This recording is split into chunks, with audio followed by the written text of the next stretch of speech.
What's up, guys? It's the Farooqi Bros, Shiraz, Zayan, Umar, and Samir. And today we're going to be talking about an interesting development that Christopher McQuarrie, I'm hoping I'm pronouncing his name right, the director of two Mission Impossible films, recently shed light on conversations he's had with Warner Brothers regarding multiple DC films. So to quickly give you guys that news update, McQuarrie, who just came off of Mission Impossible Fallout, was talked to DC about making two movies. The first movie he wanted to make was a Green Lantern movie, and assumingly he didn't confirm this, but assumingly he would have used Tom Cruise as Hal Jordan in this movie, and it was a written pitch. That means he wrote Warner Brothers a pitch. Unfortunately, it did not work out, but that pitch was more or less gonna tie into a Superman movie. So he didn't say what it was really about, but it was gonna tie into a Superman movie. Now, for the Superman movie, he gave Warner Brothers a full pitch, like a full pitch about what the story will be, what the movie will be about. And Henry Cavill and both of them are very into it. If you guys know, Henry Cavill starred as the villain of the Mission Impossible Fallout movie, so there is already synergy between Christopher and Henry, but And Henry and Tom Cruise. and Henry and Tom Cruise as well. So in the end, it did not work out. Warner Brothers did not opt for any of these situations. To be fair, when this pitch was given, it was before Mission Impossible Fallout came out. So this might have been a time where they were still reeling from Justice League's flop, and they decided they don't want to put any more investment into Henry Cavill Superman. So we don't know what the situation was, but for what the end situation is that Warner Brothers said no to both movies. So I'll open the floor to you guys. What do you guys think about this news? Where do you guys think Christopher McQuarrie could have gone with the characters? Let's just open the floor. Zan, what do you think about this whole story? And I suppose, especially in hindsight, knowing that this could have been something like if they signed the contract in 2017 when this proposal happened, by now we would have had the movie, you know, or at least been very close to having it. That's true. Obviously, you think back that if it happened, it could have been great. It could have been crazy. You obviously saw how he handled Tom Cruise and Henry Cavill, and you know he can work well with them.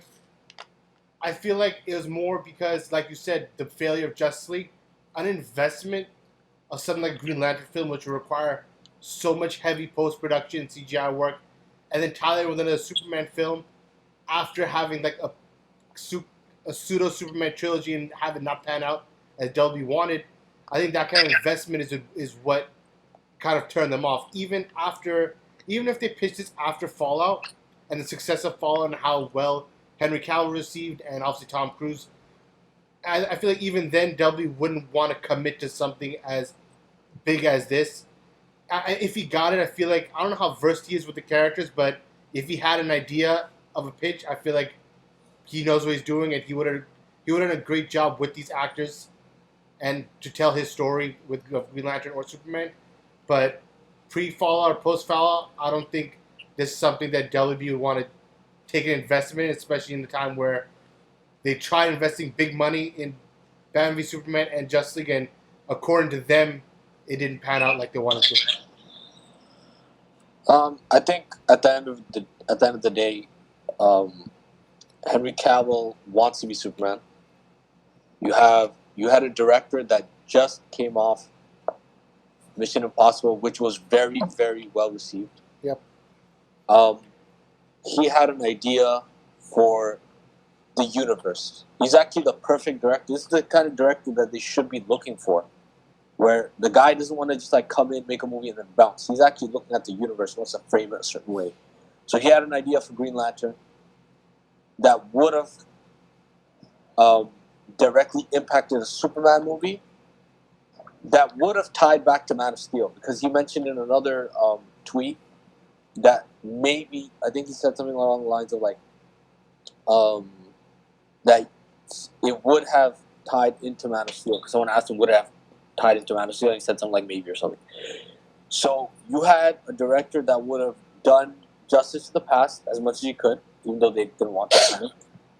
Would have done a new story, would have introduced the one character of the Justice League, the main Justice League that wasn't there yet, or he was there maybe in the Snyder Cut, but he wasn't there, like in the canon. Then you had a Superman movie that the fans have been dying for, that was proposed according to his own tweet. Said it was a Superman movie that him and Cavill were proposing, and no takers. And then he That's said, hilarious. the studios have never cared for my original ideas. They prefer that I fix their broken ones. I don't know what that means. I don't know if they had a script in mind they want him to use, and he's like, nah. So I wonder if that's what he's referring to when it comes to fixing broken franchises. But then again, if you wanted to fix a broken franchise, the DCEU is broken after Justice League. It's I like, think that's what he's referring to. yeah, but they didn't want it. They didn't want his original ideas. He had an idea for Green Lantern, and even more so, he said. I mean, I've actually pulled it up right here. When he talked to Warner Brothers, the Green Lantern movie was just a written proposal, and the Superman idea was a full pitch. But I'm assuming if you're doing a Green Lantern movie, it's very space related.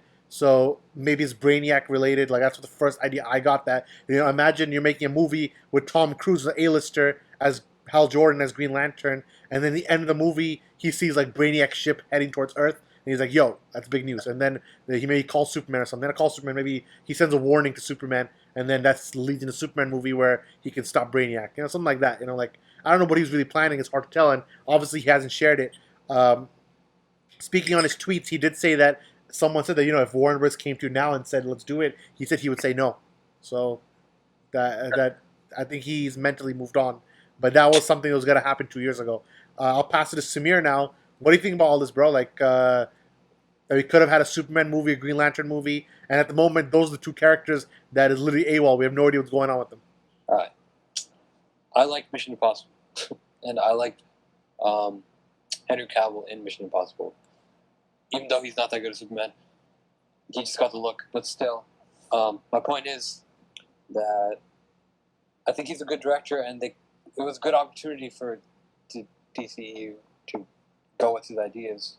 I mean, I don't know what his ideas are, but he's a good director, so they could have been good. But since it didn't happen, I don't know.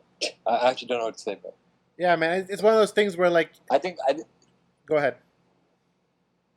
I think Samir is literally WB. They're freaking lost.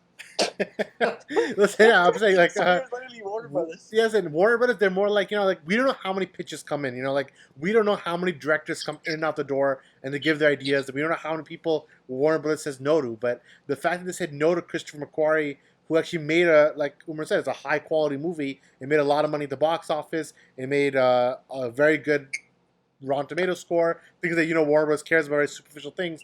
So you would expect that they would just entertain it. But this shows a bigger problem that maybe they just don't want to make a Superman movie. And this falls in line with a lot of reports saying that they want to put Superman on the back shelf and they feel like this character has been abused too much. Like he's been overused because he came in Superman Returns, which was a flop. Then he came in Man of Steel, BVS, and Justice League, which are back-to-back-to-back rotten movies. I'm using air quotes because it's kind of pathetic, but that's how they base this off of. So that's four straight rotten Superman movies. In fact, it's 6 straight rotten Superman movies. The last time there was a fresh Superman movie was Superman 2, which means Superman 3, Superman 4, Superman Returns, Man of Steel, BVS, JL. It's back-to-back-to-back-to-back-to-back failures. So for them, they're like, why are we going to make a Superman movie? Let's put him on the back shelf. Let's make a Supergirl movie instead, and let's see how we do. And that's kind of where, and because of that, they said no to all these people, even though, if the rumors have it, they didn't offer James Gunn to Superman movie, which means they are thinking about it in the back of their head, but it's probably not with Henry Cavill. At this point, it's going to be a reboot or bust. I feel like maybe that was a big part of McQuarrie's pitch, that Henry be the lead of the Superman film, and Delby clearly wants to go a different direction. Yeah. And also contract situation, like maybe Henry probably needs that's part of it. Yeah. Them not giving what he wants the contract means they obviously have a different idea of where they want to go. Either way, this negotiation, even though we found out about it today, it actually happened 2 years ago. Meaning, it's kind of long gone. Like, whatever, and that was the old regime. Like, someone said to McQuarrie that was the old regime. Like, Walter Hamada didn't take over yet. It was still under the Jeff Johns, Toby Emmerich. It was under that leadership. Sujihara, they were the people who were running the DCEU when that negotiation happened. So, all that was happening. Now, it's a different leader at the head of the snake, as they say. And but we've shown that the leader Now, which is Walter Hamada, at least he made some strides. Like he kept Ezra Miller. He's had success with Aquaman, stuff like that. Right. So so what do you guys think about the Superman movie with Christopher McQuarrie? What do you think about this pitch? Did you want another Superman movie with Henry Cavill, or are you in the ship that are thinking, nah, it's time to start fresh and get a new Superman, just like a new Batman? Let us know in the comments below, and definitely leave a like and subscribe. It goes a long way, and we really appreciate your support. So from myself, from Zayan, from Umar, and from Samir, this is the Farooqi Bros. We'll see you next time. Peace out.